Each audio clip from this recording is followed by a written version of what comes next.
2 ವರ್ಷಕ್ಕಿಂತ ಹಳೆ ಸಾಲಗಳು ಮಾಡಿದರೆ ಅವುಗಳೆಲ್ಲ ಮನ್ನಾ ಆಗುತ್ತೆ. ಗ್ರಾಮೀಣ ಬ್ಯಾಂಕ್, ರಾಷ್ಟ್ರೀಕೃತ ಬ್ಯಾಂಕ್ ಹಾಗೆ ಸರ್ಕಾರಿ ಬ್ಯಾಂಕ್ ಸಾಲ ಇರುವ ರೈತರು ತಪ್ಪದೆ ನೋಡಬೇಕಾದ ವಿಡಿಯೋ ಇದು. ಸ್ನೇಹಿತರೆ, ನೀವು ಕೂಡ ನಮ್ಮ ರೈತ ಮಿತ್ರರಾಗಿದ್ರೆ ತಪ್ಪದೆ ಈ ವಿಡಿಯೋವನ್ನ ಲೈಕ್ ಮಾಡಿ ಹಾಗೆ ಕೊನೆವರೆಗೂ ವಿಡಿಯೋ ನೋಡಿ.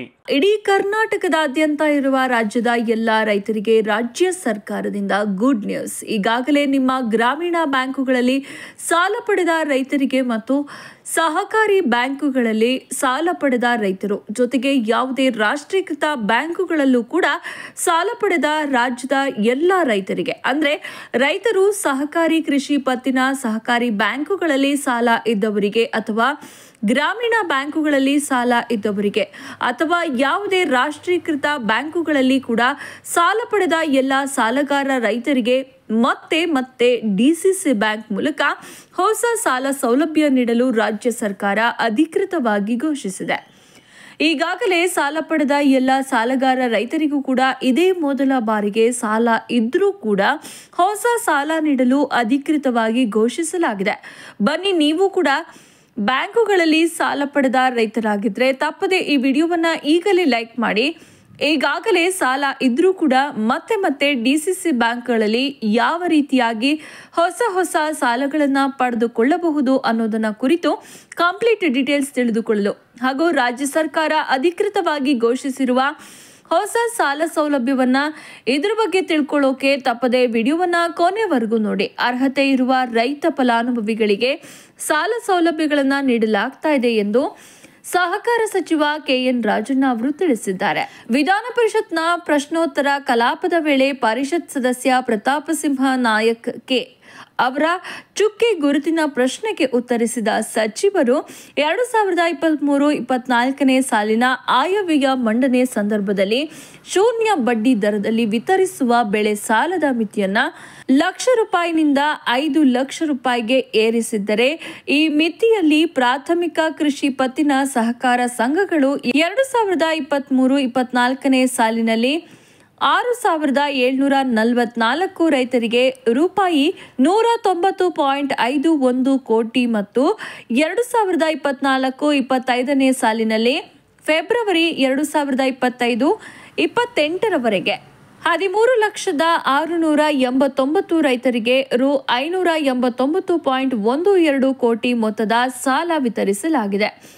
ರಾಜ್ಯದ 19 ಕೃಷಿ ವಲಯಗಳಿಗೆ ರಾಜ್ಯ ಮಟ್ಟದ ತಾಂತ್ರಿಕ ಸಮಿತಿಯಲ್ಲಿ ಪ್ರತಿ ಬೆಳೆಗೆ ನಿಗದಿಪಡಿಸಿದ ಸ್ಕೇಲ್ ಆಫ್ ಫೈನಾನ್ಸ್ ಮಿತಿ ರೈತರು ಹೊಂದಿರುವ ಭೂ ಹಿಡುವಳಿ ಹಾಗೂ ಬೆಳೆಯುವ ಬೆಳೆ ಆಧಾರಿತ ಪ್ರಾಥಮಿಕ ಕೃಷಿ ಪತ್ತಿನ ಸಹಕಾರ ಸಂಘಗಳಲ್ಲಿ ಪ್ರತಿ ರೈತರಿಗೆ ಗರಿಷ್ಠ ಸಾಲದ ಮಿತಿ ನಿಗದಿಪಡಿಸಲಾಗಿದ್ದು, ಇದರ ಅನ್ವಯ 1,73,449 ರೈತರು ₹3,00,000ದಿಂದ ₹5,00,000ವರೆಗೆ ಬೆಳೆಸಲು ಅರ್ಹತೆಯನ್ನು ಹೊಂದಿರುತ್ತಾರೆ. ನಬಾರ್ಡ್ ಜಿಲ್ಲಾ ಕೇಂದ್ರ ಸಹಕಾರ ಕೇಂದ್ರ ಬ್ಯಾಂಕುಗಳಲ್ಲಿ ಕಳೆದ 3 ವರ್ಷಗಳಲ್ಲಿ ವಿತರಣೆ ಮಾಡಿದ ಸರಾಸರಿ ಸಾಲದ ಆಧಾರವಾಗಿ ತಯಾರಿಸಬೇಕಾದ RLFಗೆ ನಬಾರ್ಡ್ ರಿಯಾಯಿತಿ ಬಡ್ಡಿ ದರದಲ್ಲಿ %40 ಮತ್ತು ಹೆಚ್ಚಿನ ಬಡ್ಡಿ ದರದಲ್ಲಿ %69 ಮಾತ್ರ ಪುನರ್ಧನವನ್ನು ನೀಡಲು ಮಿತಿ ಇದ್ದು, ಉಳಿದ ಬಂಡವಾಳವನ್ನ ಡಿಸಿಸಿ ಬ್ಯಾಂಕುಗಳು ತನ್ನ ಸಂಪನ್ಮೂಲದಿಂದಲೇ ಭರಿಸಬೇಕಿದ್ದು ಬಂಡವಾಳದ ಕೊರತೆ ಇಲ್ಲ. ನಬಾರ್ಡ್ ಸಂಸ್ಥೆ %40 ಪ್ರಮಾಣದಲ್ಲಿ ನೀಡಬೇಕಾದ ರಿಯಾಯಿತಿ ಬಡ್ಡಿ ದರದ ಮಿತಿಯನ್ನ ವರ್ಷದಿಂದ ವರ್ಷಕ್ಕೆ ಕಡಿಮೆ ಮಾಡುತ್ತಾ ಬಂದಿರುತ್ತೆ.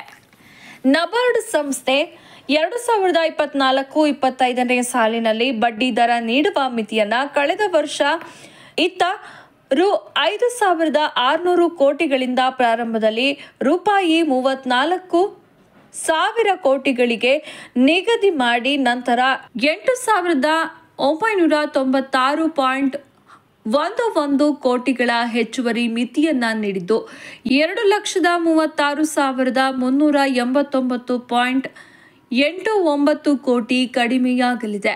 ಪ್ರತಿ ವರ್ಷ ಸದಸ್ಯರು ಸಹ ಸಾಲಕ್ಕೆ ಅರ್ಜಿಯನ್ನ ಸಲ್ಲಿಸಲು ಹೊಸ ಅರ್ಜಿ ಸಲ್ಲಿಸಿದ್ದಾರೆ. ಡಿಸಿಸಿ ಬ್ಯಾಂಕುಗಳು ಈ ಹೊಸ ರೈತರಿಗೆ ಪ್ರಥಮ ಆದ್ಯತೆ ನೀಡಿ ₹1,00,000ವರೆಗೆ ಸಾಲದ ಮಿತಿ ನೀಡಲಾಗುತ್ತೆ. 3 ಲಕ್ಷಕ್ಕಿಂತ ಹೆಚ್ಚಿನವರಿಗೆ ನಂತರ ಆದ್ಯತೆ ನೀಡಲಾಗುತ್ತೆ. ರಿಯಾಯಿತಿ ಬಡ್ಡಿ ದರದ ಸಾಲವನ್ನ ಅಂದರೆ ಸಾಲದ ಮಿತಿಯನ್ನ ಹೆಚ್ಚಿಸುವಂತೆ ನಬಾರ್ಡ್ಗೆ ಸೂಚಿಸಲು ವಿತ್ತೀಯ ಸಚಿವರು ಕೇಂದ್ರ ಸರ್ಕಾರ ಮತ್ತು ಸಾಮಾನ್ಯ ಪ್ರಧಾನಮಂತ್ರಿಗಳಿಗೆ ಮಾನ್ಯ ಮುಖ್ಯಮಂತ್ರಿಗಳು ಪತ್ರ ಬರೆದಿರ್ತಾರೆ. ಕೇಂದ್ರ ವಿತ್ತ ಸಚಿವರು ಕೇಂದ್ರ ಸರ್ಕಾರದವರು ನಬಾರ್ಡ್ನಲ್ಲಿ ಮಾರುಕಟ್ಟೆ ದರ ಆಧಾರಿತ ಹೆಚ್ಚಿನ ಬಡ್ಡಿ ದರದ ಪುನರ್ಧನವು ಲಭ್ಯವಿರುತ್ತೆ ಅಂತ ತಿಳಿಸಿದ್ದಾರೆ. ಹೀಗೆ ನಬಾರ್ಡ್ ರು 896.11 ಕೋಟಿಗಳ ಹೆಚ್ಚುವರಿ ಮಿತಿಯನ್ನ ರಿಯಾಯಿತಿ ದರದಲ್ಲಿ ನೀಡಲಾಗುತ್ತೆ. ಡಿಸಿಸಿ ಬ್ಯಾಂಕುಗಳ ಬಂಡವಾಳವನ್ನು ಹೆಚ್ಚಿಸಲು ಜಿಲ್ಲೆಯ ಸಹಕಾರ ಸಂಘಗಳು ಹೊಂದಿರುವ ಮೀಸಲು ನಿಧಿಯನ್ನ ಕಡ್ಡಾಯವಾಗಿ ಡಿಸಿಸಿ ಬ್ಯಾಂಕುಗಳಿಗೆ ವಿನಿಯೋಗಿಸಲು ಸುತ್ತೋಲೆ ಕೊಡುಗೆ ಮುಜರಾಯಿ ಇಲಾಖೆ ಮತ್ತು ತಾಲೂಕು ಕೃಷಿ ಮಾರುಕಟ್ಟೆ ಸಮಿತಿಗಳು ಹೊಂದಿರುವ ಹೆಚ್ಚುವರಿ ನಿಧಿಯನ್ನ ಡಿಸಿಸಿ ಬ್ಯಾಂಕುಗಳಲ್ಲಿ ವಿನಿಯೋಗಿಸುವಂತೆ ಮನವೊಲಿಸಲಾಗ್ತಾ ಇದೆ. ಸರ್ಕಾರದಿಂದ ರೈತರ ಪರವಾಗಿ ಸಹಕಾರ ಸಂಘಗಳಿಗೆ ಮಾಡಬೇಕಾಗಿದ್ದ ಬಡ್ಡಿ ಸಹಾಯಧನವನ್ನ ಶೀಘ್ರದಲ್ಲಿಯೇ ಬಿಡುಗಡೆ ಮಾಡಲು ಕ್ರಮ ವಹಿಸಲಾಗಿದೆ. ಮಾರ್ಚ್ 2024 ಅಂತ್ಯದ ಎಲ್ಲಾ ಬಿಲ್ಲುಗಳನ್ನು ಪಾವತಿಸಲಾಗಿದೆ ಎಂದು ಪ್ರಕಟಿಸಲಾಗಿದೆ. ನೋಡಿದ್ರಲ್ಲ ಸ್ನೇಹಿತರೆ, ಈ ಮಾಹಿತಿ ನಿಮಗೆ ಇಷ್ಟವಾಗಿದ್ರೆ ತಪ್ಪದೇ ಈ ವಿಡಿಯೋವನ್ನು ಲೈಕ್ ಮಾಡಿ. ಹಾಗೆ ಈ ಮಾಹಿತಿಯನ್ನು ನಮ್ಮ ರೈತ ಮಿತ್ರರಿಗೆ ತಪ್ಪದೇ ಈ ಕೂಡಲೇ ಶೇರ್ ಮಾಡಿ, ಅವರಿಗೂ ಕೂಡ ಈ ಮಾಹಿತಿಯನ್ನು ತಲುಪಿಸಿ.